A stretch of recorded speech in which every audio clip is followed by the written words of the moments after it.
그 종이 당장 버려요. 회장님 이름 함부로 입에 올리지 말고. 버리면 안 됩니다. 이 계약서 때문에 회장님이 속고 있습니다. 창립 30주년을 앞둔 대기업 본사 뒤편. 낡은 손수레를 끌던 폐지 노인이 찢긴 계약서 한 장을 꼭 쥔 채 서 있었습니다. 양복 입은 남자는 비웃었습니다. 고작 폐지 줍는 노인이 회장님 계약을 안다고 나서는 꼴이 우습다는 듯 했습니다.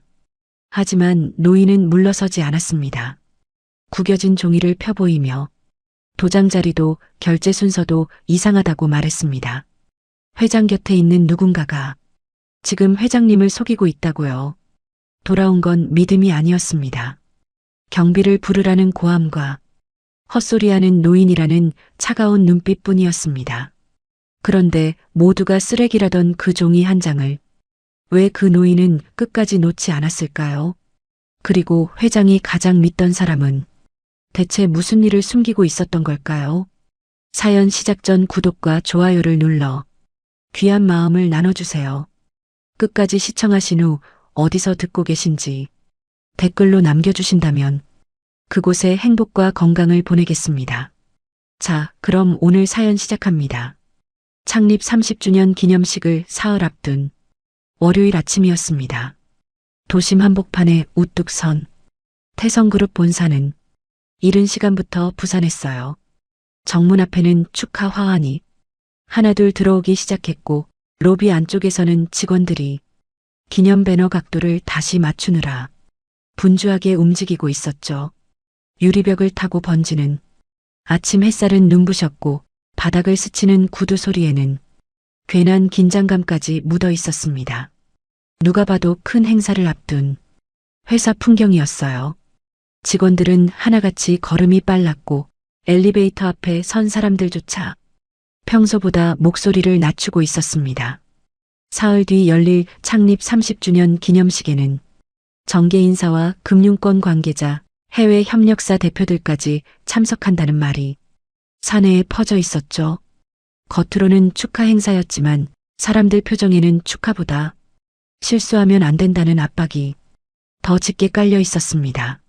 하지만 그 화려한 풍경에서 몇 걸음만 비켜서면 늘 그렇듯 아무도 눈길 주지 않는 자리도 있었어요. 본사 건물 뒤편으로 돌아가면 주차장과 설비실 사이로 좁은 서비스 골목이 길게 이어져 있었습니다. 정문 쪽의 환한 분위기와 달리 그 골목은 언제나 반쯤 그늘에 잠겨 있었죠. 택배 상자와 폐지 더미, 비에 젖었다 마른 종이 뭉치들이 벽을 따라 쌓여 있었고 청소 차량이 지나간 자리에는 희미한 먼지 냄새가 남아 있었습니다. 본사 직원들은 웬만하면 그 길로 다니지 않았어요.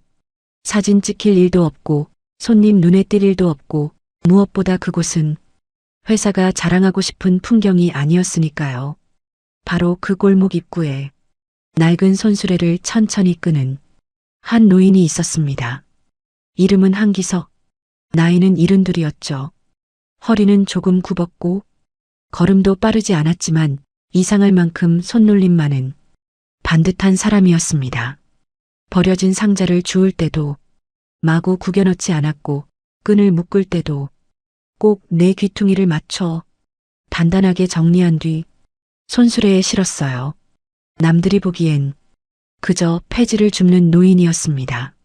하지만 기석에게 종이는 하루 버리기 전에 오래된 습관 같은 것이었죠. 젊은 시절부터 그는 종이를 함부로 다루지 못하는 사람이었습니다. 기석이 태성그룹 본사 뒤편을 돈 지도 벌써 3년째였어요. 처음부터 이 건물만 돌았던 건 아닙니다. 동네 재래시장 뒤편, 작은 병원 골목, 학원과 상가 뒤편을 전전하다가 어느 날부터 이곳으로 자리를 굳히게 됐죠. 본사처럼 큰 건물은 매일같이 박스와 서류가 쏟아졌고 분리수거 시간도 일정해서 몸이 힘들어도 동선만 익히면 덜 헤맬 수 있었습니다. 특히 월요일 아침은 늘 폐지가 많았어요. 주말 동안 밀린 택배 상자와 행사 준비 자료들이 한꺼번에 쏟아져 나오기 때문이었습니다. 그날도 기석은 평소처럼 새벽이 조금 남은 시각에 골목으로 들어섰습니다. 아직 회사 정문은 한산했지만 뒤편 골목에는 이미 파란 분리수거 망과 접힌 박스들이 나와 있었죠. 기석은 말없이 허리를 숙여 박스를 하나씩 펼쳤습니다. 두꺼운 골판지는 따로, 얇은 홍보 전단은 따로, 비에 젖은 종이는 또 따로 익숙한 손으로 나눠 담았어요. 그 모습엔 조급함이 없었습니다. 누가 시키지도 않았는데 기석은 언제나 자기 일처럼 꼼꼼했죠. 그래서인지 이 근처 미화원들 몇몇은 그를 그냥 지나치지 않았습니다. 아버님, 오늘은 일찍 오셨네요. 설비실 앞을 쓸던 청소 반장방 여사가 먼저 말을 건넸습니다. 기석은 잠깐 허리를 펴며 옅게 웃었습니다. 행사 앞두면 버리는 종이가 많잖아요. 이럴 때 좀 부지런해야지요. 30주년이라던데 며칠 시끄럽겠어요. 큰 회사는 큰 회사인가 봐요. 현수막도 새 걸로 또 걸고 박 여사는 피식 웃더니 빗자루를 세워 쥐고 말했습니다. 위에서는 축제지요. 밑에 있는 사람들은 죽어납니다. 오늘도 새벽부터 불려왔어요. 기석은 그 말에 가볍게 고개만 끄덕였습니다. 그는 사람들 푸념을 길게 되받아치는 편이 아니었어요. 그저 한번 들으면 오래 기억하는 쪽이었습니다. 실제로 기석은 이 건물 사람들 얼굴을 꽤 많이 알고 있었습니다. 이름까지는 몰라도 누가 몇 시에 들어오고 누가 웃으며 인사하고 누가 사람을 아래로 훑어보는지는 대강 알고 있었죠. 3년이면 그 정도는 보이기 마련이니까요. 어떤 날은 비싼 구두를 신고도 경비에게 고개 한번 안 주는 임원이 있었고 어떤 날은 외제차에서 내리자마자 전화로 누군가를 닥달하는 사람도 있었습니다. 반면 회장 전용 엘리베이터 쪽으로 늘 조용히 들어가는 젊은 여자가 있었는데 기석은 그 여자가 회장 손녀라는 것도 나중에야 청소 직원들 입을 통해 알게 됐어요. 사람들은 기석을 거의 보지 않았지만 기석은 사람들을 보고 있었습니다. 보려고 애쓰지 않아도 매일 같은 자리에서 같은 얼굴을 보다 보면 이상한 변화는 눈에 들어오게 마련이죠. 그날도 그랬습니다. 기석이 두 번째 폐지 묶음을 손수레 위에 올리려는 순간 검은 세단 한 대가 본사 뒤편 주차 라인 안쪽으로 미끄러지듯 들어왔습니다. 정문이 아니라 굳이 뒤편으로 들어오는 차는 많지 않았어요. 기석은 본능처럼 손을 멈췄습니다. 차 문이 열리고 짙은 남색 정장을 입은 40대 후반 남자가 내렸습니다.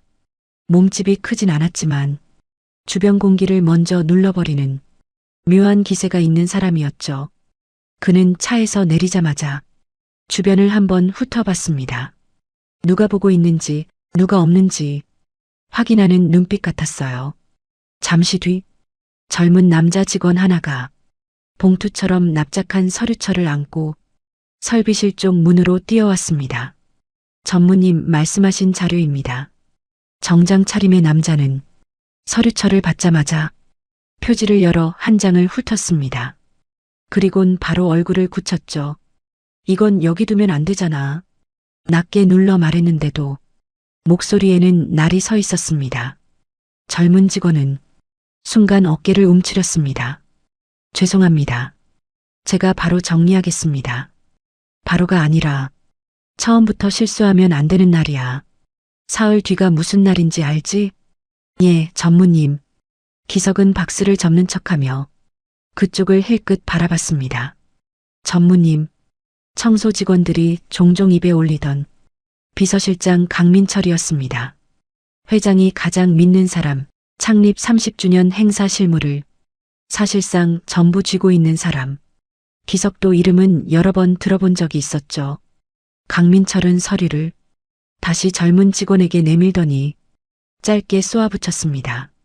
이런 건 내 눈에 두 번 띄지 마. 직원은 연신 고개를 숙였습니다. 그 장면 자체는 그리 특별할 것도 없었습니다. 큰 회사에서는 서류 하나로도 사람이 깨지곤 하니까요.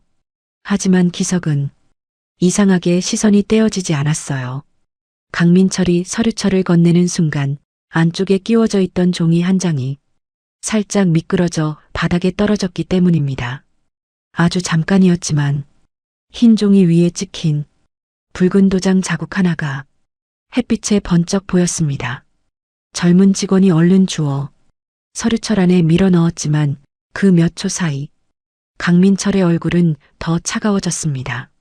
버릴 거면 확실히 잘게 찢어서 버려. 그 말이 기석 귀에 분명히 들어왔습니다. 젊은 직원은 당황한 목소리로 대답했죠. 예, 알겠습니다. 강민철은 더 말하지 않았습니다. 그는 손목시계를 한번 보고 곧장 설비실 옆 통로로 사라져버렸습니다. 젊은 직원도 뒤따라 안으로 들어갔어요. 다시 골목은 아무 일 없었다는 듯 조용해졌습니다. 하지만 기석 손끝은 이상하게 굳어 있었습니다. 버릴 거면 확실히 잘게 찢어서 버려. 그 말이 마음에 걸렸기 때문이죠. 행사 자료쯤이야 찢어버릴 수도 있습니다. 틀린 인쇄본이나 수정 전 시안이라면 그럴 수도 있겠지요. 그런데 이상하게도 방금 그 남자의 표정은 단순히 실무자에게 짜증을 낸 얼굴이 아니었어요. 들키면 안 되는 걸 본 사람처럼 짧고 날카롭게 굳어 있었습니다. 기석은 한동안 움직이지 못했습니다.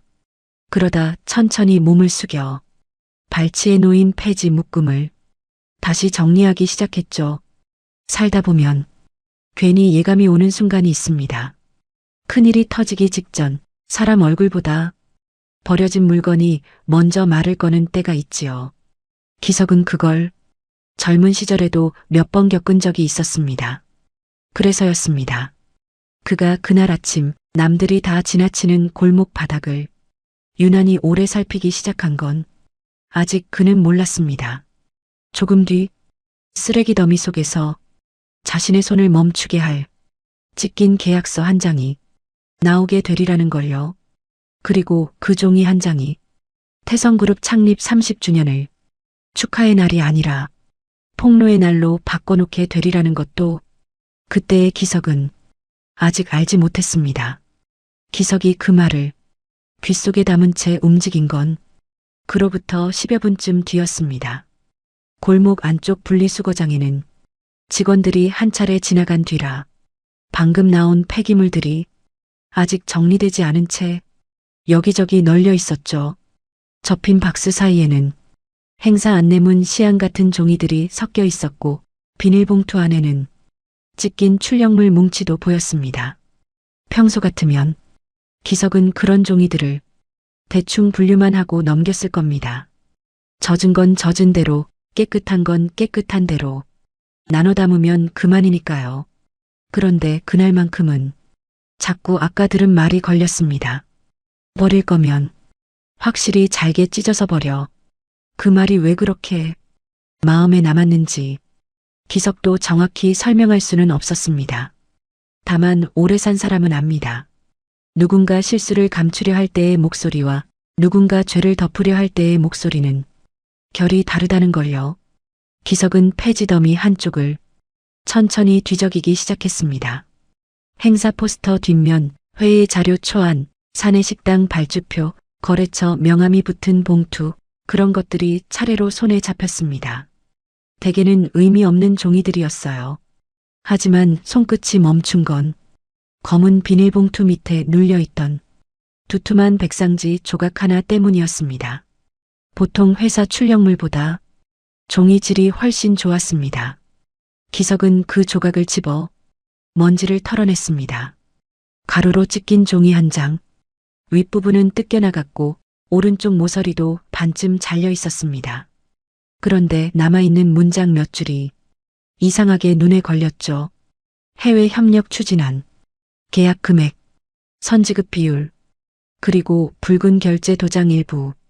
기석은 가만히 숨을 멈췄습니다. 그 조각에는 분명 숫자가 적혀 있었는데 선지급 비율 옆 금액 자리의 간격이 어딘가 어색했습니다.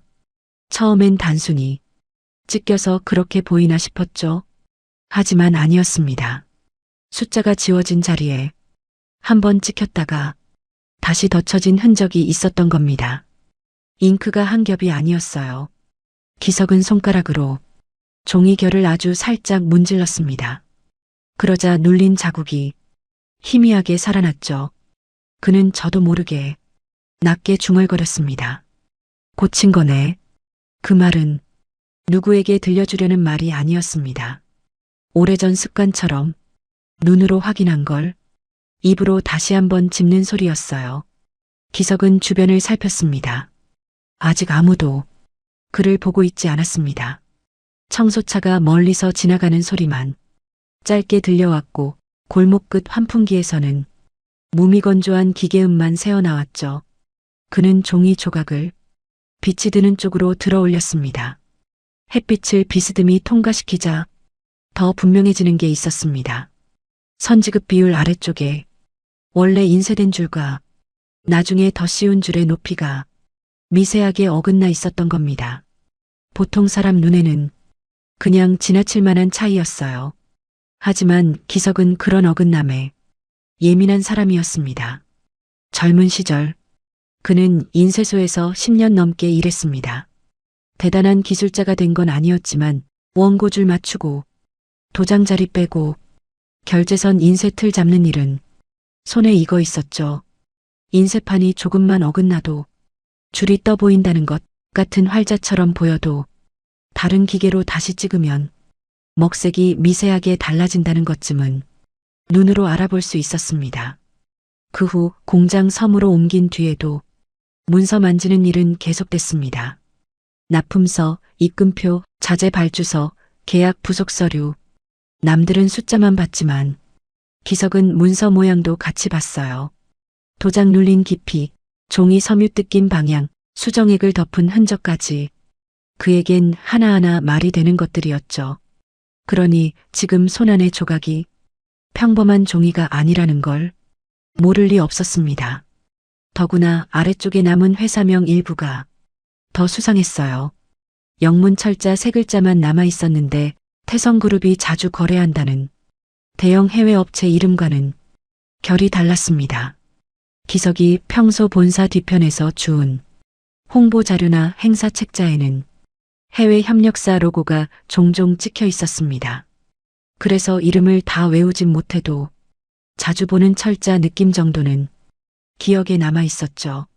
그런데 이건 낯설었습니다. 게다가 인쇄 상태도 정식 계약서처럼 깔끔하지 않았어요. 왼쪽 여백은 반듯한데 오른쪽 숫자 칸만 유난히 조급하게 맞춘 느낌이 났습니다.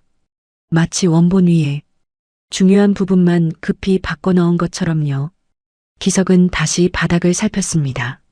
한 장만으로는 확신할 수 없었기 때문입니다. 그는 비닐봉투를 조심히 뜯어 안쪽에 찢긴 종이들을 하나씩 꺼내보기 시작했습니다. 그러자 비슷한 재질의 조각이 2장 더 나왔습니다.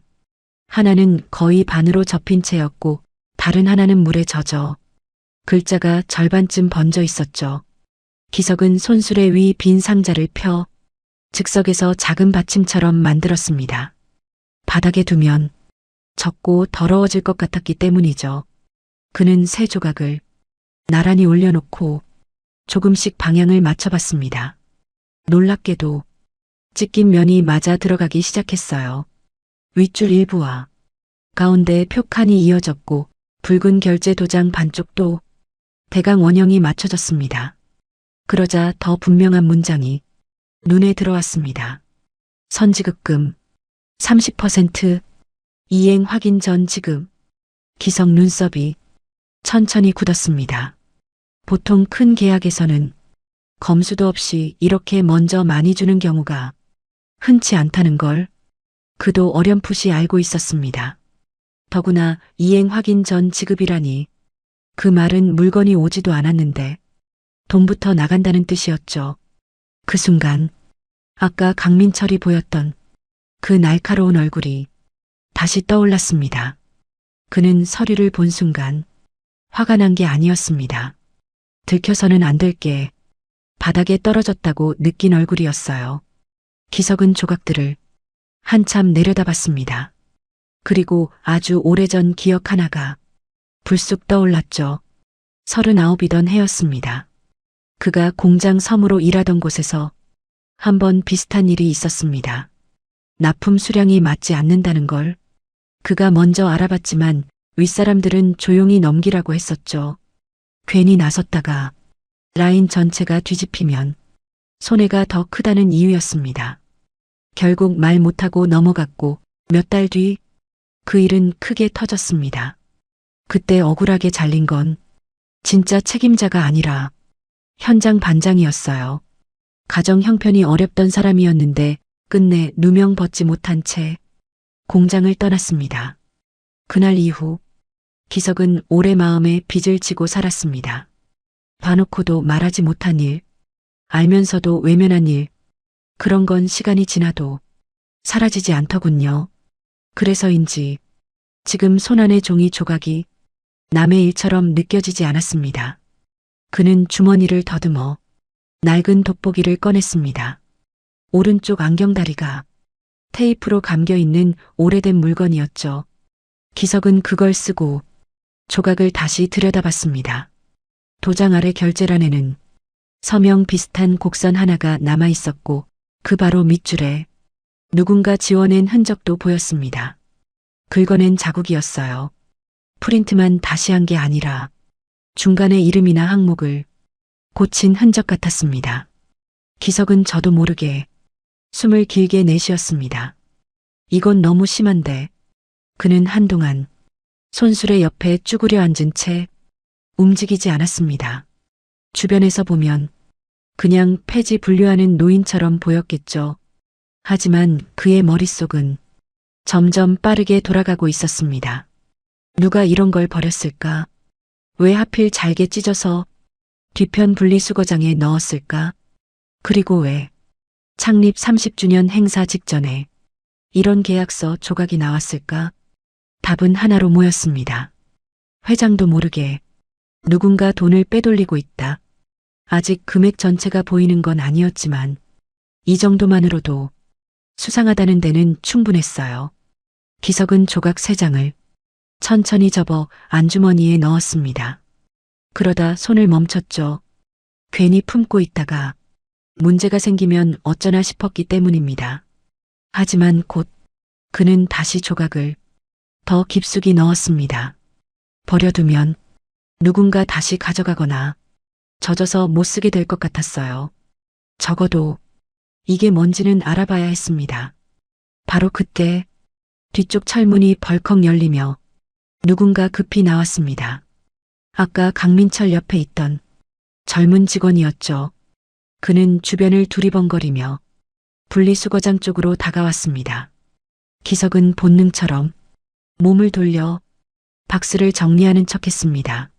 직원은 검은 비닐봉투를 거칠게 뒤적였습니다. 얼굴이 하얗게 질려 있었죠. 무언가를 찾는 게 분명했습니다. 한참을 허둥대던 그는 기석 쪽을 한번 보고 멈칫했습니다. 어르신, 기석은 천천히 고개를 들었습니다. 예, 여기 있던 찢어진 서류 같은 거 못 보셨어요? 목소리는 공손한 척했지만 눈빛은 전혀 아니었습니다. 기석은 잠시 그를 보다가 아무렇지 않게 물었죠. 종이는 많던데 어떤 걸 말씀하시는 겁니까? 젊은 직원은 입술을 한번 깨물었습니다.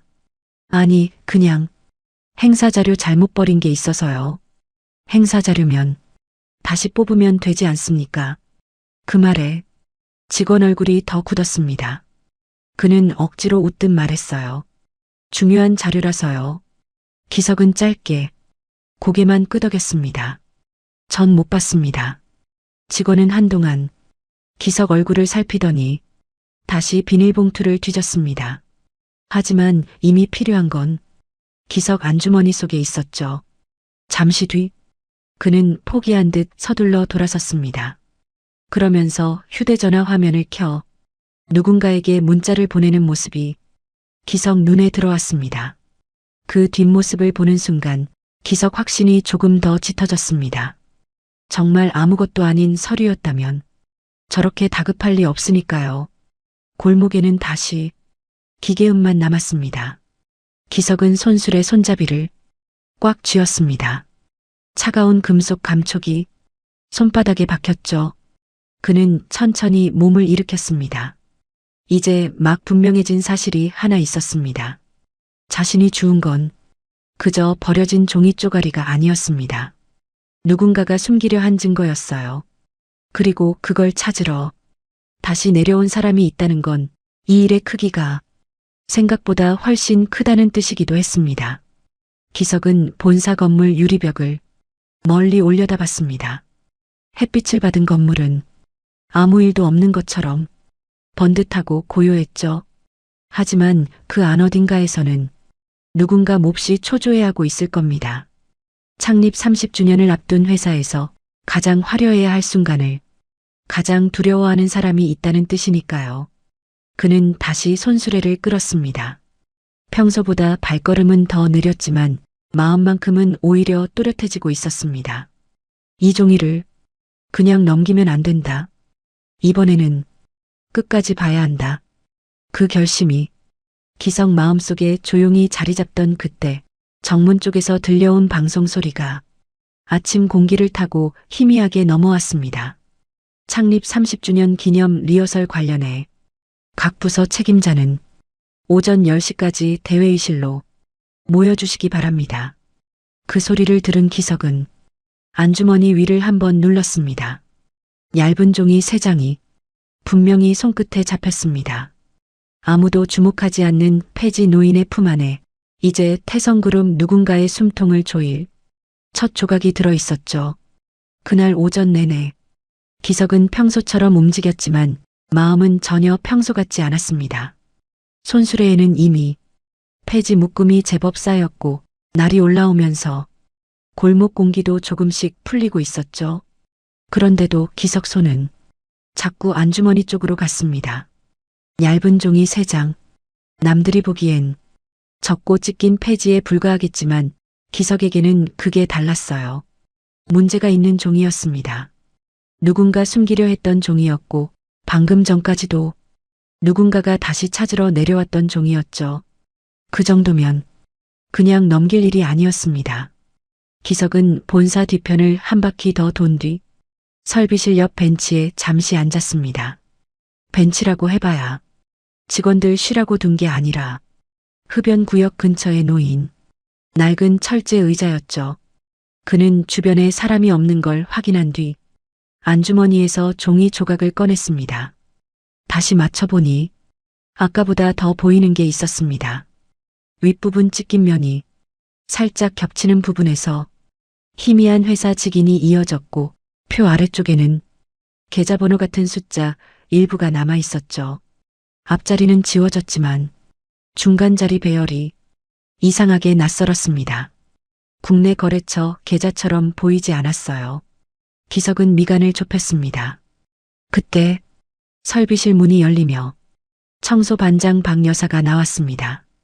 그녀는 빗자루를 벽에 세워두고 기석 옆으로 다가왔죠. 아버님, 오늘은 쉬는 틈도 없이 계속 보고 계시네. 기석은 종이를 얼른 접어 손바닥 안으로 감췄습니다. 그냥 종이가 좀 이상해서요. 박 여사는 대수롭지 않게 웃었습니다. 여기서 이상한 종이 하루 이틀 봐요? 윗사람들은 버릴 때도 멀쩡한 걸 그냥 막 버리잖아요. 기석은 잠시 망설이다가 낮게 물었습니다.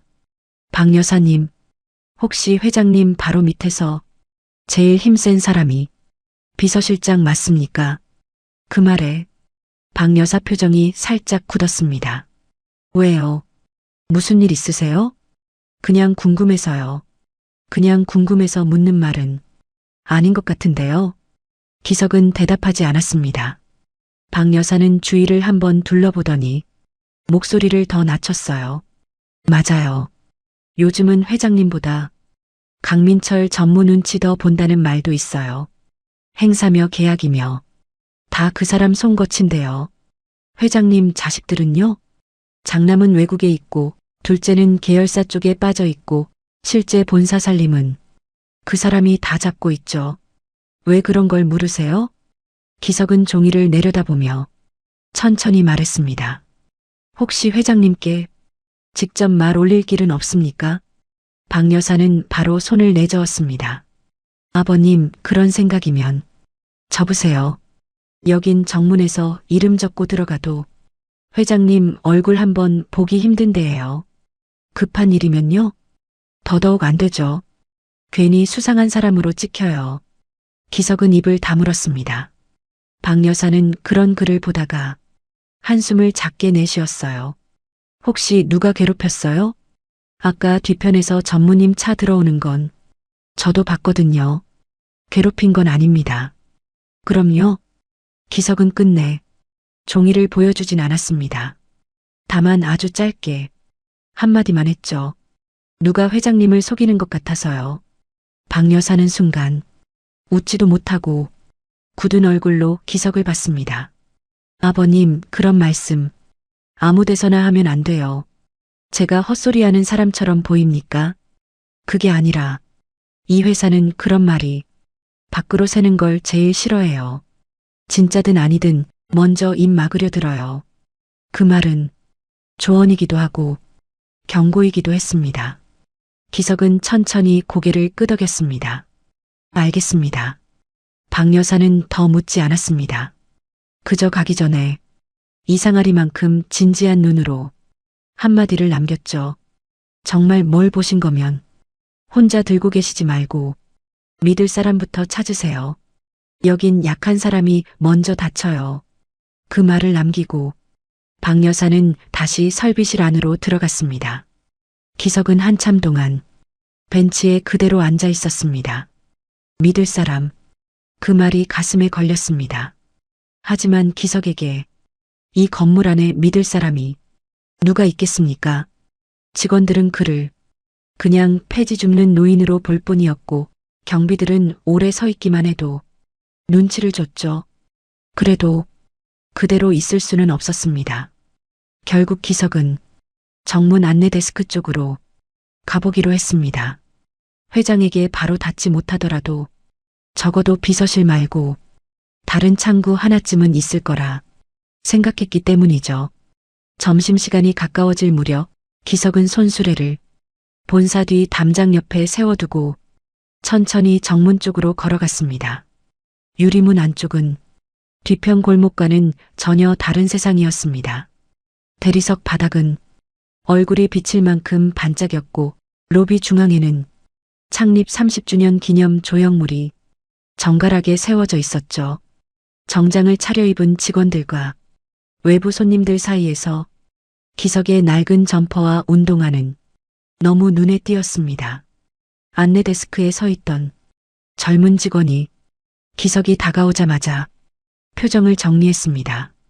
친절한 척하는 딱 그 표정이었어요. 어르신, 어떤 일로 오셨어요? 기석은 준비해둔 말을 천천히 꺼냈습니다. 회장님이나 감사 쪽에 꼭 전해야 할 말이 있습니다. 약속 있으세요? 없습니다. 그런데 꼭 보셔야 할 문서가. 직원은 끝까지 듣지 않고 작게 미소를 지었습니다. 민원 접수는 외부 창구로 하셔야 해요. 여긴 출입 등록 없으면 들어가실 수 없습니다. 민원이 아닙니다. 그럼요. 기석은 주변을 한번 보고 목소리를 더 낮췄습니다. 회사 돈이 잘못 나갈 것 같습니다. 그 순간 직원 표정이 굳었다가 곧 더 차갑게 정돈됐습니다. 어르신, 그런 말씀은 함부로 하시면 안 됩니다. 함부로 하는 말 아닙니다. 자료 있으세요? 기석은 안주머니를 건드렸습니다. 직원 눈이 그 손끝을 따라갔죠. 그러더니 곧장 무전기를 든 경비를 불렀습니다. 이쪽 좀 부탁드립니다. 기석은 그제야 상대가 자신 말을 들을 생각이 전혀 없다는 걸 알았습니다. 경비 둘이 다가왔습니다. 그중 한 명은 인트로 때 보였던 얼굴과 같은 사람이었죠. 어르신, 이쪽은 외부인 오래 계시면 안 됩니다. 잠깐만요. 이건 회장님께. 말씀은 밖에서 하세요.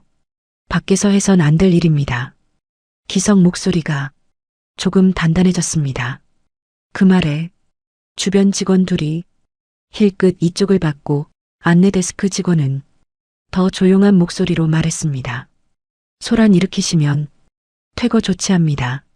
소란. 그 한마디가 기석 가슴을 서늘하게 만들었죠. 그는 소란을 피운 적이 없었습니다. 그저 말을 하려 했을 뿐이었는데 이미 이곳 사람들 눈에는 문제 일으키는 외부인으로 정리된 상태였어요. 경비가 팔꿈치 쪽으로 손을 뻗었습니다. 세게 잡은 건 아니었지만 밀어내려는 의도는 분명했죠. 나가시죠. 기석은 한 걸음 물러났습니다. 하지만 그대로 돌아서진 않았어요. 그는 마지막으로 안내 데스크 직원을 향해 말했습니다. 나중에 후회할 수도 있습니다. 버린 서류 하나 때문에 큰일 날 겁니다. 그 말이 끝나자 근처에 있던 누군가가 작게 비웃는 소리가 들렸습니다. 별사람 다오네. 요즘은 이런 식으로 엮으려는 사람도 많대. 낮게 흘러나온 말들이 대리석 바닥 위에서 더 차갑게 튕겨왔습니다. 기석은 그 소리를 모두 들었습니다. 모욕이야 익숙했죠. 길에서 오래 살면 사람들 시선이 얼마나 쉽게 사람 하나를 지워버리는지 너무 잘 알게 되니까요. 그래도 이상하게 그날은 더 쓰렸습니다.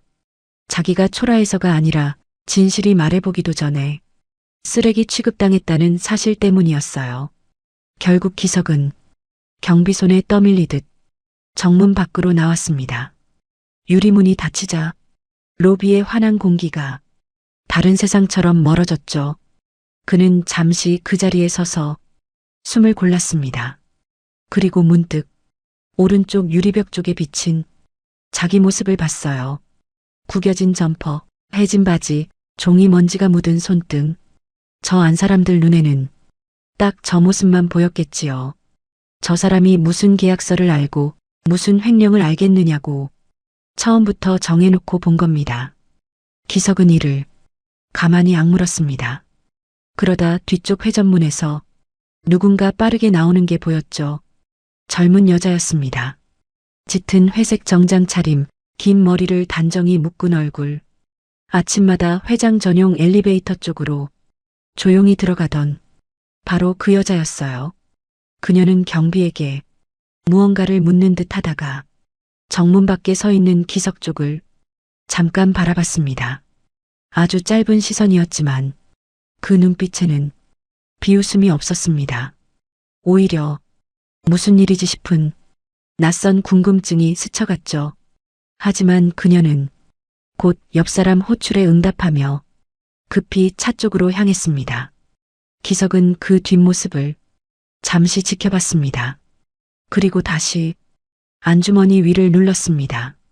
따뜻해야 할 종이가 이상하게 차갑게 느껴졌어요. 말로는 안 된다. 정문에서는 더 안 된다. 그 사실만은 확실해졌습니다. 그는 천천히 몸을 돌려 다시 본사 뒤편 골목으로 걸었습니다. 걸음은 무거웠지만 마음 한쪽은 오히려 더 또렷해졌죠. 이제부터는 누가 들어줄지를 찾는 게 아니라 누구도 모른 척 못하게 보여줘야 했습니다. 그리고 바로 그 순간 골목 입구에 세워둔 손수레 옆에서 누군가가 기다리고 있는 게 보였습니다. 짙은 남색 정장, 정문이 아니라 뒤편에서 사람을 막아 세우는데 익숙해 보이는 얼굴, 강민철이었습니다. 기석 발걸음이 그 자리에서 멈췄죠. 강민철은 손수레 손잡이를 가볍게 짚은 채 차갑게 웃고 있었습니다. 마치 이제야 찾아냈다는 얼굴로요. 기석이 골목 입구에 멈춰선 건 놀라서라기보다 예상했던 일이 생각보다 빨리 닥쳤기 때문이었습니다. 강민철은 손수레 손잡이를 가볍게 쥔 채 서 있었습니다. 정문 로비에서 보였던 번들거리는 권위와는 또 다른 더 조용하고 더 차가운 얼굴이었죠. 그는 기석이 다가오자 손수레에서 손을 떼고 소매 끝을 한번 정리했습니다. 아까 정문에서 소란 피우셨다면서요. 목소리는 낮았지만 듣는 사람을 작게 만드는 묘한 힘이 실려 있었습니다. 기석은 그를 가만히 바라봤습니다. 소란은 안 피웠습니다. 할 말을 하려 했을 뿐이지요. 강민철 입가가 아주 조금 비틀어졌습니다. 웃는 것도 아니고 비웃는 것도 아닌 애매한 표정이었어요. 어르신 같은 분들이 가끔 착각하십니다. 회사 건물 근처에서 주운 종이 몇 장으로 세상 큰 비밀을 안 것처럼 행동하시는 거요. 기석은 대답하지 않았습니다. 강민철은 조금 더 가까이 다가왔죠. 그 종이 돌려주시죠. 기석 눈빛이 그제야 미세하게 굳었습니다. 역시 알고 있었습니다. 정문까지 올라간 일도 자기가 뭘 들고 있는지도 벌써 다 전달받은 모양이었어요. 무슨 종이를 말씀하십니까? 굳이 여기서 서로 피곤하게 하지 맙시다. 강민철은 주머니에서 지갑을 꺼냈습니다. 아주 자연스러운 동작이었죠. 그 안에서 5만 원권 몇 장을 꺼내 접지도 않은 채 내밀었습니다. 실수로 버린 행사 자료예요. 어르신 일당보다 훨씬 넉넉하게 드릴 테니 그냥 주고 잊으세요. 그 말을 듣는 순간 기석 가슴속에서 뭔가 서늘한 것이 딱 자리를 잡았습니다. 행사 자료라면 굳이 돈으로 막을 이유가 없었죠. 그런데 이 사람은 설명보다 돈을 먼저 꺼냈습니다. 그건 이미 자기 입으로 이 종이가 문제라고 인정한 것이나 다름없었어요. 기석은 돈을 쳐다보지도 않았습니다. 행사 자료면 다시 출력하면 되지 않습니까? 어르신, 강민철 목소리가 조금 낮아졌습니다. 좋게 말할 때 주시는 게 좋을 겁니다. 좋게 말하는 얼굴은 아닌 것 같은데요. 처음으로 기석 입에서 맞받는 말이 나오자 강민철 눈빛이 순간 차갑게 얼어붙었습니다. 잠시 침묵이 흘렀죠. 골목 끝에서는 에어컨 실외기 돌아가는 소리만 무심하게 울렸습니다. 강민철은 손에 든 돈을 다시 접어 넣었습니다. 그리고 한 발 더 다가와 기석 얼굴을 내려다봤어요. 여기 오래 다니셨다면서요. 그 나이에 괜한 일 휘말리면 몸만 힘들어집니다. 누가 괜한 일이라 했습니까? 증거도 없이 회사 명예를 훼손하려는 거면 그건 괜한 일 맞죠? 기석은 안주머니 위로 손을 올렸습니다. 증거가 없다고 누가 그럽니까? 그 말에 강민철 표정이 아주 잠깐 흔들렸습니다. 작은 틈이었지만 기석은 놓치지 않았죠. 이 사람은 정말로 조각이 자기 손에 있다고 확신하지는 못하고 있었습니다. 그래서 직접 나온 겁니다. 떠보려고, 확인하려고. 기석은 그 사실을 순간적으로 알아챘습니다. 그러자 마음속에서 두려움보다 다른 감정이 먼저 올라왔어요. 이 사람이 지금 조급해하고 있다. 그 생각이 들자 기석 목소리는 오히려 더 차분해졌습니다. 회장님께 꼭 보여드릴 겁니다. 강민철은 길게 숨을 들이마셨습니다. 그리고는 차갑게 웃으며 말했죠. 회장님이요. 어르신 같은 분이 회장님을 만날 수 있다고 정말 생각하십니까? 만나야지요. 속고 계시니까. 누가 속였다는 겁니까? 그건 회장님 앞에서 하겠습니다. 강민철 턱선이 단단하게 굳었습니다. 이제는 더 이상 겉으로 웃을 생각도 없는 얼굴이었어요. 마지막으로 묻겠습니다. 종이 어딨습니까? 기석은 대답하지 않았습니다. 대신 손술의 손잡이를 더 꽉 잡았죠. 그 짧은 침묵 끝에 강민철은 고개를 아주 미세하게 기울였습니다. 좋습니다. 그럼 어르신 선택으로 알겠습니다.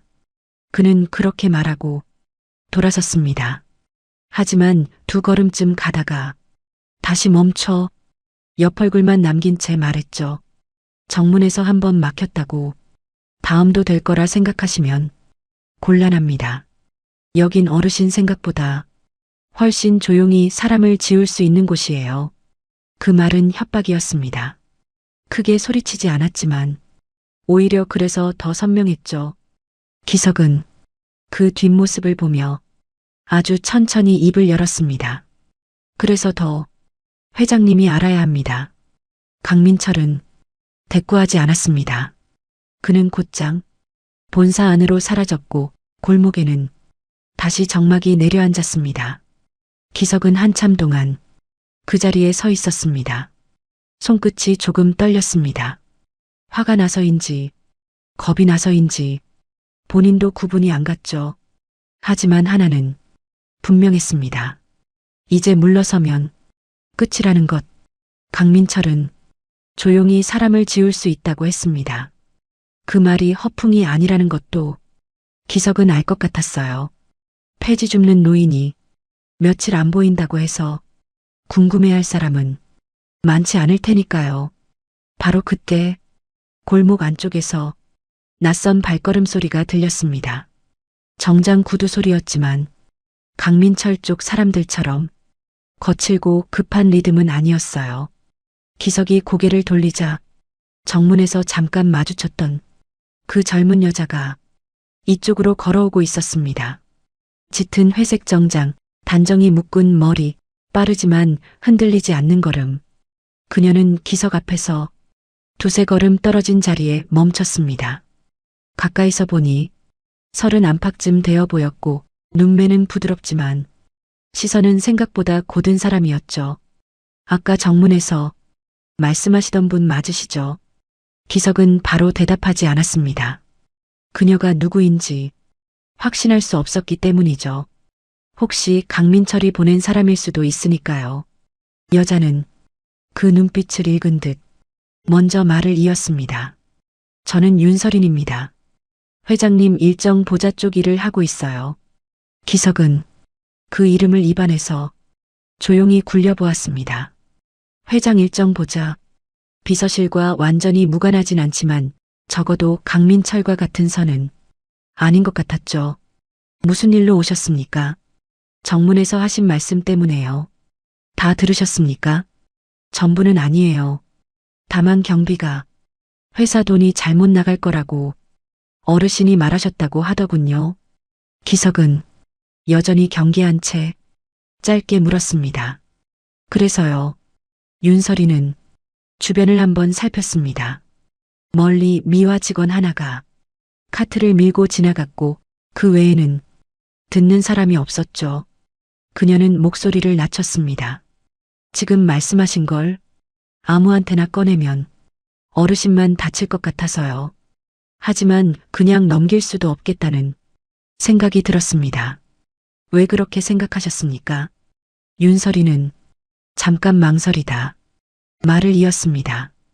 이번 30주년 행사 계약 건들 중에 원래 보고받은 내용과 마지막 결제본 숫자가 미묘하게 다른 게 몇 번 있었어요.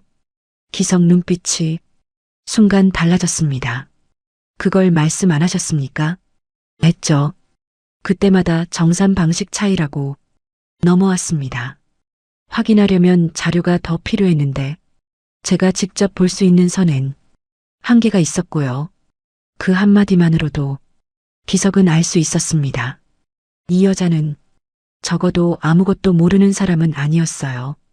윤설인이 한 발 더 다가왔습니다.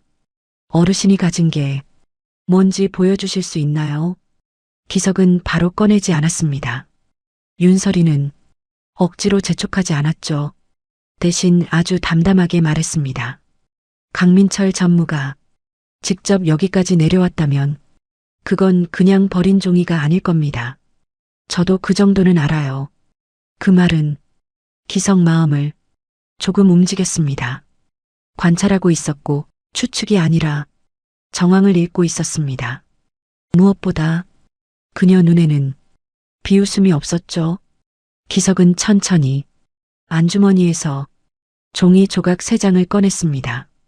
윤설이는 받자마자 표정을 숨기지 못했습니다. 그녀는 가장 먼저 붉은 도장 자국과 표 아래쪽 숫자를 받고 곧바로 두 번째 조각을 겹쳐보았죠. 이건 이상하지요. 윤설이는 대답 대신 숨을 짧게 들이켰습니다. 이 회사명, 제가 아는 공식 협력사가 아닌데요. 저도 낯설었습니다. 게다가 선지급 비율이 이렇게 높을 리가 없어요. 그녀는 세 번째 조각까지 맞춰보며 입술을 세게 다물었습니다. 그리고 낮게 중얼거렸죠. 이행 확인 전 지급. 이건 말이 안 되는데. 그 말이 끝나자 기석은 확신했습니다. 자기가 본 게 틀리지 않았다는 걸 윤설인도 이미 알고 있던 겁니다. 이 계약 어딘가가 수상하다는 것을요. 그녀는 종이에서 눈을 떼지 않은 채 조용히 물었습니다. 이거 어디서 주우셨어요? 분리수거장에서요. 아침에 누가 다시 찾으러도 왔습니다. 강민철 전무 쪽 직원이죠. 예. 윤설이는 한동안 말이 없었습니다. 그녀 머릿속에서도 무언가가 빠르게 이어지고 있는 게 표정만 봐도 느껴졌어요. 마침내 그녀가 고개를 들었습니다. 어르신, 이거 저한테 맡기라는 말은 하지 않겠습니다. 기석은 의외라는 듯 그녀를 봤습니다. 안 가져가겠다고요? 지금 제가 가져가면 오히려 더 위험해질 수 있어요. 제 동선도 체크될 테니까요. 그 말은 맞았습니다. 성급한 사람이 아니었죠. 윤설이는 종이를 조심히 돌려주며 천천히 말했습니다. 대신 제가 원본 흐름을 확인해 보겠습니다. 오늘 오전 10시에 행사 관련 책임자 회의가 있어요. 거기서 최종 결제본과 실무 자료가 잠깐이라도 움직일 겁니다. 위험하지 않습니까? 이미 이상하다고 느낀 뒤로는 모른 척하는 것도 위험한 일 같더군요. 그 말에 기석은 여자를 다시 한번 똑바로 봤습니다. 젊고 말끔한 사람이었지만 말끝에는 생각보다 단단한 결이 있었습니다. 윤설이는 시간을 확인하더니 빠르게 덧붙였죠. 오늘은 정문으로 들어오지 마세요. 전무 쪽에서 분명히 보고 있을 거예요. 그럼 어떻게 해야 합니까? 오후에 다시 여기서 뵙죠. 제가 확인할 수 있는 만큼 확인하고 말씀드리겠습니다. 못 믿으면요. 윤설이는 그 질문에 조용히 대답했습니다. 못 믿으셔도 됩니다. 다만 지금 어르신 편에서 이 조각을 종이 이상으로 보는 사람은 저 하나일 겁니다. 그 말은 허세가 아니었습니다. 차갑지만 솔직한 말이었죠. 기석은 천천히 고개를 끄덕였습니다. 알겠습니다. 윤설이는 짧게 숨을 내쉬더니 곧장 몸을 돌렸습니다. 그러다 몇 걸음 가다가 다시 멈춰 뒤돌아보며 말했죠. 그리고 한 가지 더요. 지금부터는 절대 혼자서 다시 정문 올라가지 마세요. 왜 그렇습니까? 윤설인 눈빛이 잠깐 흔들렸습니다. 강민철 전무가 직접 움직이기 시작했으니까요. 그 말만 남기고 그녀는 빠르게 본사 안으로 들어갔습니다. 기석은 그 뒷모습이 사라질 때까지 가만히 서 있었습니다. 오전 햇빛은 더 밝아졌는데 이상하게 골목 공기는 조금 더 싸늘해진 것 같았죠. 하지만 처음으로 완전히 혼자는 아니라는 느낌이 들었습니다. 누군가 한 명은 자기 말을 헛소리로만 듣지 않았으니까요. 기석은 다시 종이 조각을 안주머니에 넣었습니다. 그리고 손끝으로 그 위를 천천히 눌렀죠. 이제는 버려진 계약서가 아니라 이어질 증거의 시작처럼 느껴졌습니다. 문제는 오후까지 무사해야 한다는 것, 그리고 윤설이니 정말 원본을 확인할 수 있느냐는 것이었어요. 그때 기석 눈에 손수레 바퀴 옆에 떨어진 짧은 검은 케이블 타이가 들어왔습니다. 그는 무심코 집어들었다가 바로 다시 바닥을 봤죠. 방금 전까지 없던 물건이었습니다. 누군가 손수레를 뒤져본 흔적 같았어요. 기석 얼굴이 천천히 굳어졌습니다.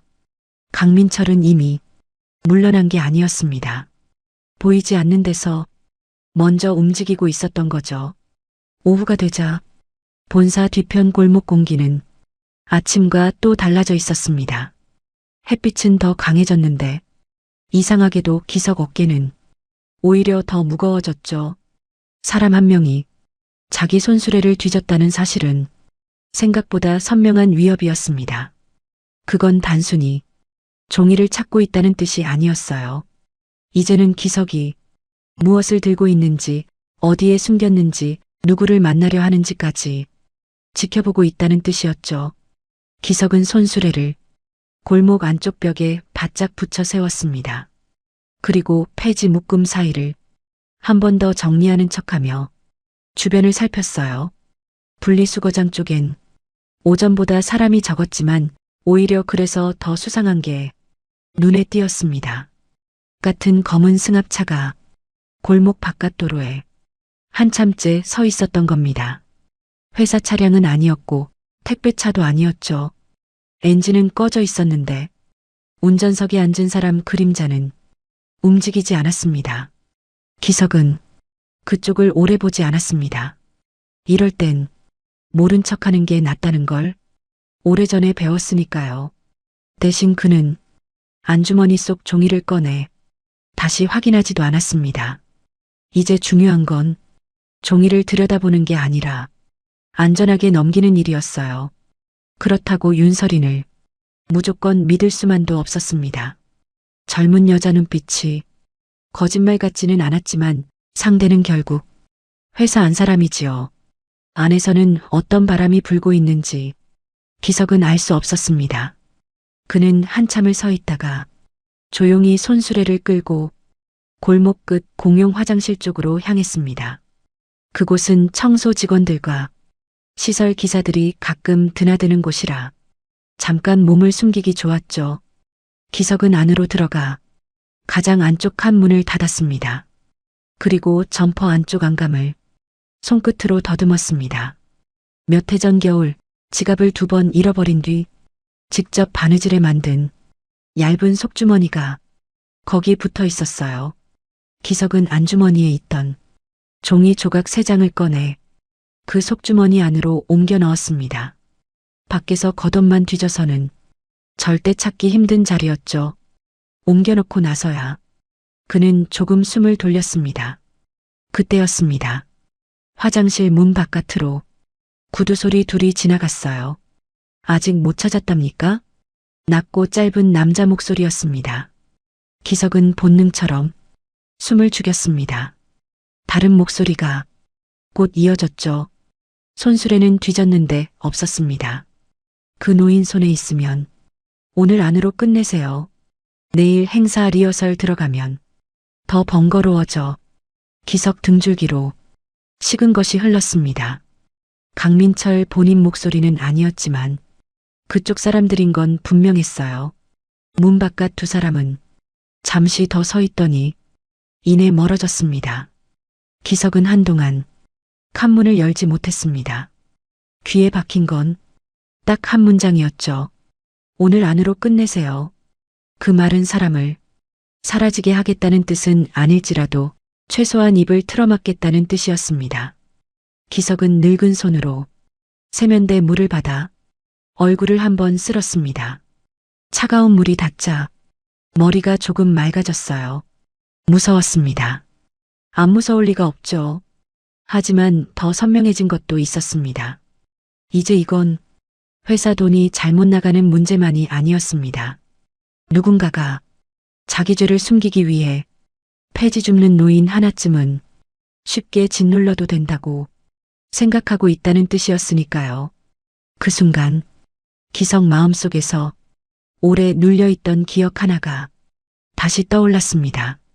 28살 무렵이었죠. 인쇄소에서 일하던 시절 기석은 사장 동생이 원고비를 빼돌리는 걸 우연히 알게 된 적이 있었습니다. 작가들 이름역 금액이 어느 날부터 미묘하게 줄어 있었고 나간 돈과 장부 금액이 맞지 않았어요. 그때도 그는 증거가 될 쪽지를 손에 쥐고 있었습니다. 하지만 말하지 못했습니다. 어머니 병원비가 급했고 갓난아기였던 딸 분유값도 막막했으니까요. 결국 아무 말 못한 채 그 쪽지를 태워버렸죠.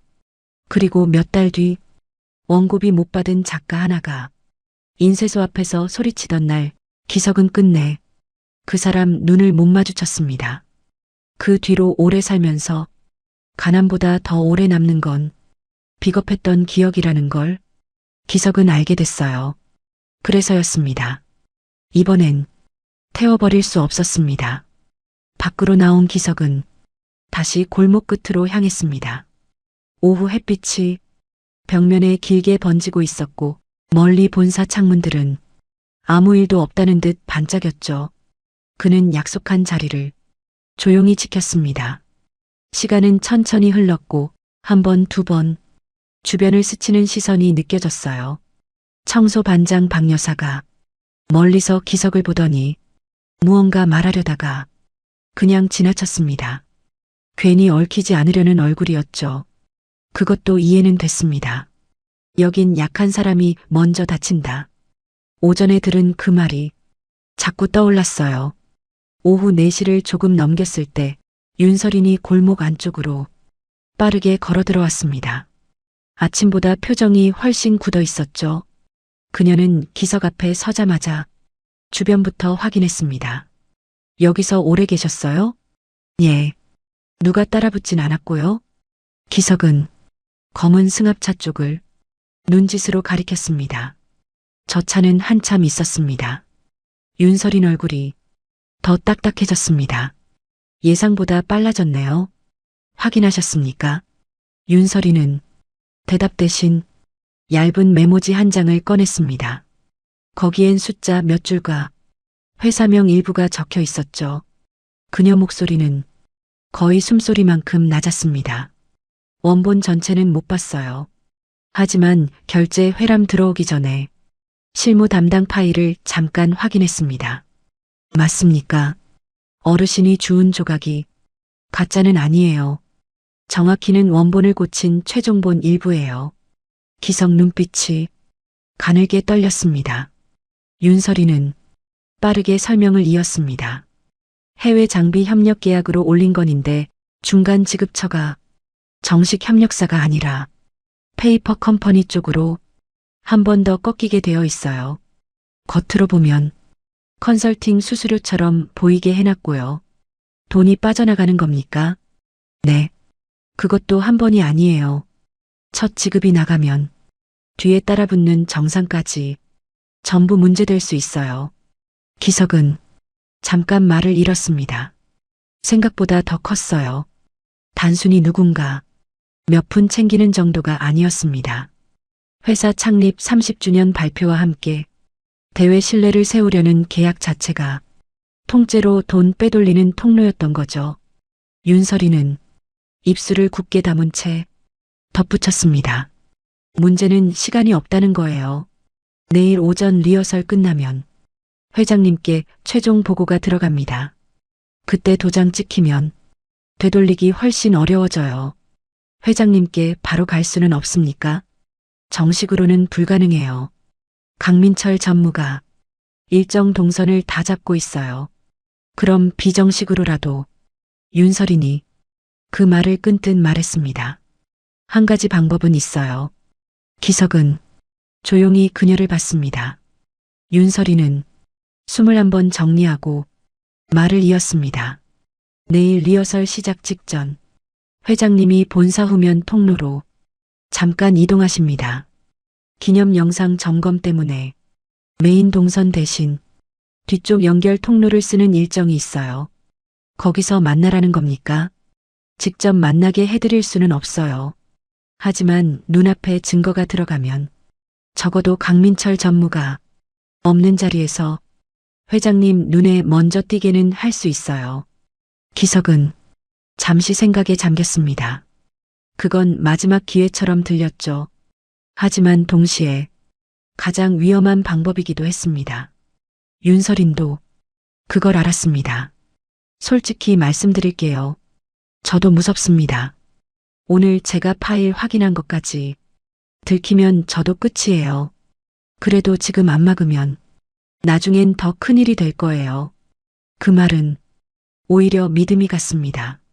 자기 용기를 과장하지 않고 무섭다고 말하는 사람이라서 기석은 더 믿게 됐죠. 그는 천천히 고개를 끄덕였습니다. 좋습니다. 대신 오늘 밤은 절대 평소처럼 움직이시면 안 돼요. 왜요? 지금부터는 종이보다 어르신이 더 목표가 될 수 있어요. 그 말이 끝난 직후 골목 입구 쪽에서 차 문 닫히는 소리가 들렸습니다. 둘은 동시에 고개를 돌렸습니다. 검은 승합차 운전석에서 남자 하나가 내리고 있었죠. 평범한 점퍼 차림이었지만 시선이 너무 노골적이었습니다. 윤설인이 아주 낮게 말했습니다. 지금 바로 헤어져요. 저는 먼저 들어갈게요. 내일 어디로 갑니까? 오전 9시 반. 뒤편 자재 반입 통로 앞입니다. 그때까지 종이는 절대 몸에서 떼지 마세요. 윤설이는 그 말을 남기고 곧장 본사 쪽으로 걸어갔습니다. 남자는 그녀를 잠깐 보더니 이번에는 기석 쪽으로 천천히 시선을 옮겼어요. 기석은 아무 일도 없었다는 듯 손술의 손잡이를 잡았습니다. 하지만 심장은 아까보다 더 세게 뛰고 있었습니다. 내일 9시 반. 그때까지 버텨야 한다. 그 생각만 붙들고 기석은 천천히 골목을 빠져나왔습니다. 하늘은 아직 밝았지만 그날 하루는 이미 너무 길어져 있었습니다. 그리고 그는 아직 모르고 있었죠. 그날 밤 자기 손수레보다 먼저 자기 새방 문이 누군가에 의해 열리게 되리라는 걸요. 다음 날 아침 기석은 평소보다 훨씬 일찍 눈을 떴습니다. 정확히 말하면 푹 잔 게 아니었죠. 밤새 몇 번이나 잠에서 깼습니다. 새방 바깥 복도에서 누가 지나가는 소리만 나도 가슴이 철렁했고 창문 틈으로 바람이 스치는 소리조차 낯설게 들렸습니다. 어젯밤 늦게 누군가 문고리를 한번 건드리고 간 뒤부터는 더 그랬어요. 기석은 불도 켜지 않은 채 숨을 죽이고 한참 앉아 있었습니다. 문을 열어보진 않았습니다. 열어봐야 좋을 게 없다는 걸 너무 잘 알았으니까요. 대신 그는 점퍼 안감 속주머니를 몇 번이고 확인했습니다. 찢긴 계약서 조각 3장. 그 종이는 밤새도록 그의 체온 아래에 있었습니다.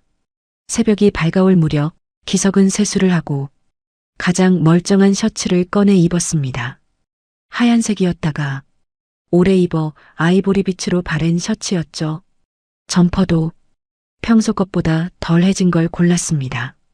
누가 보라고 차려입은 건 아니었습니다. 다만 오늘만큼은 초라하게 쫓겨나는 모습으로 끝나고 싶지 않았어요. 그는 거울 앞에 잠깐 섰습니다. 주름은 깊었고 눈밑은 꺼져 있었지만 눈빛만은 전날보다 오히려 더 선명해 보였습니다. 기석은 작게 중얼거렸습니다. 오늘은 끝을 봐야지. 9시가 조금 넘었을 때 그는 태성그룹 본사 뒤편 자재 반입 통로 근처에 도착했습니다. 평소 폐지를 줍던 골목보다 한층 더 안쪽이었죠. 트럭이 드나드는 철제 게이트와 작은 경비 부스, 콘크리트 벽을 따라 이어진 좁은 연결 통로가 보였습니다. 윤설인이 말한 곳이 바로 거기였습니다. 오늘 본사는 어제보다 더 긴장돼 있었습니다. 창립 30주년 리허설이 있는 날이라 직원들 움직임이 더욱 빨랐고 무전기 소리도 계속 이어졌죠. 기석은 벽 그림자 안쪽에 몸을 숨기듯 섰습니다. 잠시 뒤 윤설인이 나타났습니다. 회색 정장 위에 얇은 검정 코트를 걸친 차림이었어요. 그녀는 기석을 보자마자 안도하는 기색을 잠깐 보였지만 곧 다시 표정을 다잡았습니다. 어젯밤 괜찮으셨어요? 문고리를 한번 누가 건드리고 갔습니다. 그 말에 윤설인 얼굴이 굳었습니다. 예상보다 더 거칠어졌네요. 오늘이 마지막이라 저쪽도 급하겠지요. 윤설이는 짧게 고개를 끄덕였습니다. 그리고 곧장 핵심만 말했죠. 회장님 이동 시간 조금 당겨졌어요. 9시 45분쯤 후면 연결 통로 지나실 겁니다. 강민철은요. 메인홀 리허설 쪽에 잠깐 묶어둘 수 있을 것 같아요. 다만 올해는 안 됩니다. 그럼 제가 회장님 앞에 직접 가는 겁니까? 윤설이는 잠시 망설였습니다. 원래는 회장님 동선 앞쪽에 자료만 놓고 눈에 띄게 하는 쪽으로 생각했습니다. 그런데 어젯밤 이후로는 그렇게 하면 중간에 사라질 가능성이 커요. 그럼요. 직접 말씀하셔야 해요. 짧고 분명하게. 기석은 천천히 숨을 들이마셨습니다. 결국 그 길밖에 없었습니다. 윤설이는 작은 봉투 하나를 내밀었습니다. 여기에 넣으세요. 겉으론 행사 자료처럼 보일 겁니다. 기석은 봉투를 받아 안감 속주머니에서 종이 조각들을 꺼냈습니다. 그 손끝이 아주 조금 떨렸죠. 윤설이는 그걸 보고도 아무 말하지 않았습니다. 대신 조각들을 정성껏 봉투 안에 정리해 넣는 기석 손을 조용히 기다려 주었습니다. 그때였습니다. 경비 부스 쪽에서 무전기 소리가 갑자기 커졌습니다. 전무님 후면으로 이동 중입니다. 윤설인과 기석이 동시에 고개를 들었죠. 강민철이었습니다. 메인홀에 묶인다더니 생각보다 빨리 이쪽으로 움직이고 있었어요. 윤설인이 낮게 욕설을 삼켰습니다. 시간이 앞당겨졌어요. 멀리 통로 입구 쪽에서 짙은 남색 정장 자락이 보이기 시작했습니다. 강민철은 혼자가 아니었습니다. 경비 둘과 어제 검은 승합차에서 내렸던 점퍼 차림 남자까지 함께였죠. 기석은 봉투를 품 안으로 더 깊이 넣었습니다. 강민철은 그들을 발견하자마자 걸음을 멈추지 않았습니다. 오히려 더 곱게 걸어왔어요. 역시 여기 있었군요. 윤설인이 한 걸음 앞으로 나섰습니다. 전무님, 지금 리허설, 메인 동선 확인하셔야 하지 않습니까? 강민철은 그녀조차 보지 않은 채 기석만 바라봤습니다. 윤비서, 선 넘지 마세요. 이건 선 문제가 아닙니다. 회장님 일정 보자 하라고 데리고 둔 거지. 잡음 만들라고 둔 게 아니에요. 그 말이 끝나자 강민철 시선이 기석 품으로 떨어졌습니다. 어르신, 정말 끝까지 가시겠습니까? 기석은 처음 보는 평온한 얼굴로 대답했습니다. 끝까지 가야 할 건 제가 아니라 전무님 같은데요. 그 한마디에 경비 둘이 동시에 움직였습니다. 윤설인이 막아섰습니다. 손대지 마세요. 비키세요. 회장님 오십니다. 그 말이 모두를 멈추게 했습니다. 연결 통로 반대편에서 발걸음 소리가 또렷하게 들려오고 있었죠.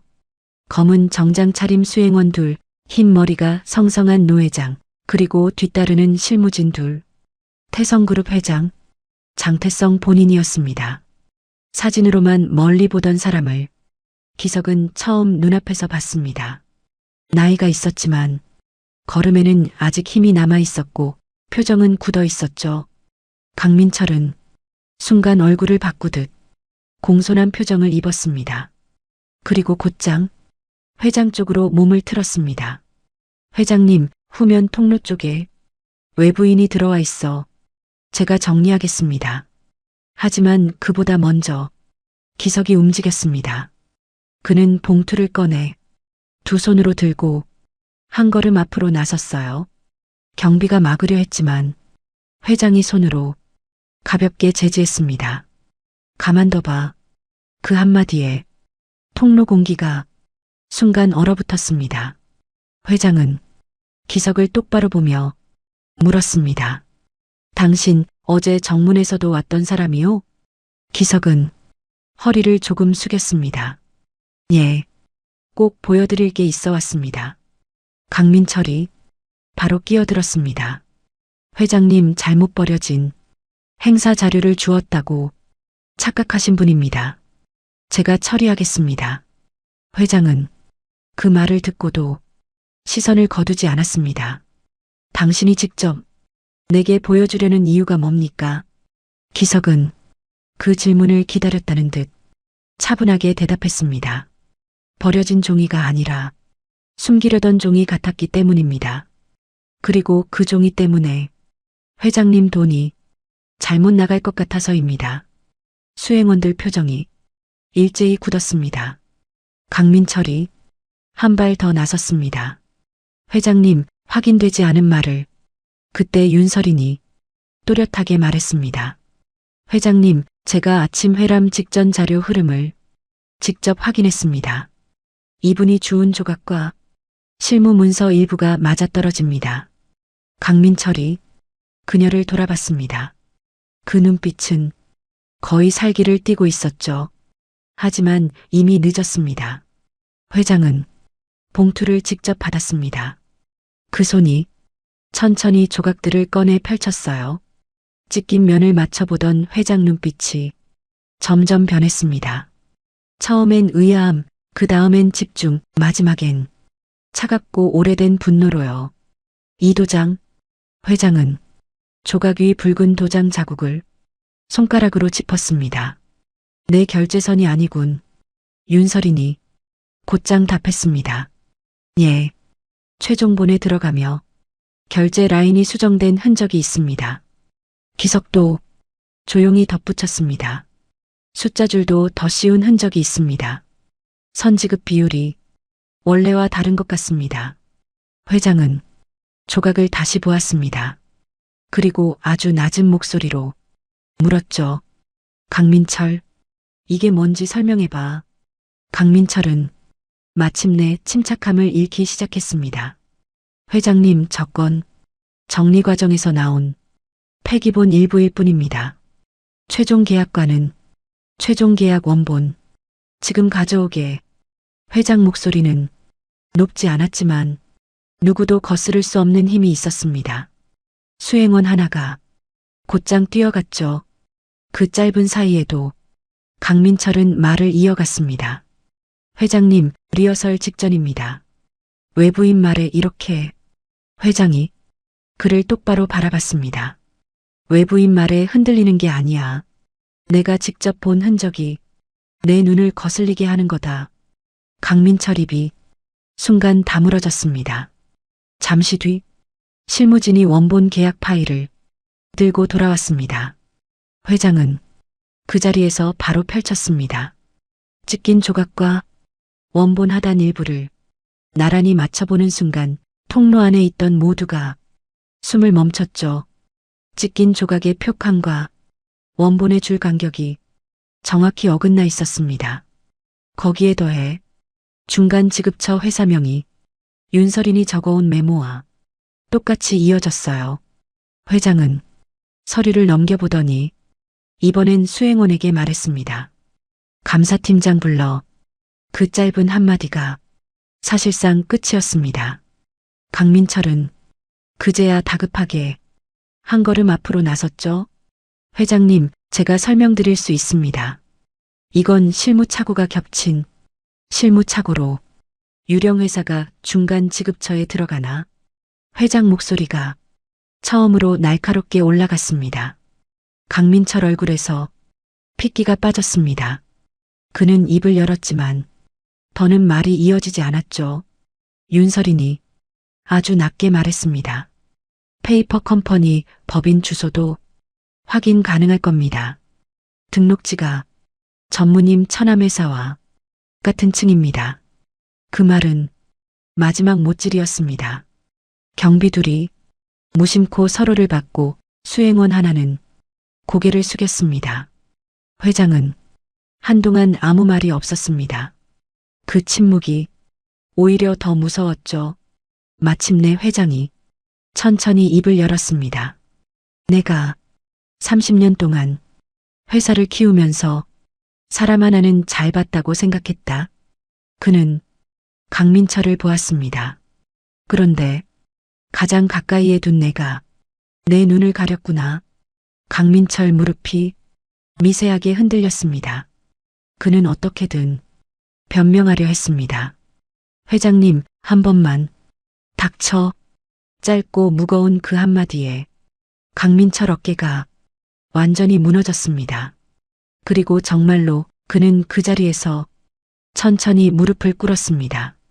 누구도 시키지 않았습니다. 그런데도 버티지 못했어요. 기석은 그 모습을 조용히 내려다봤습니다.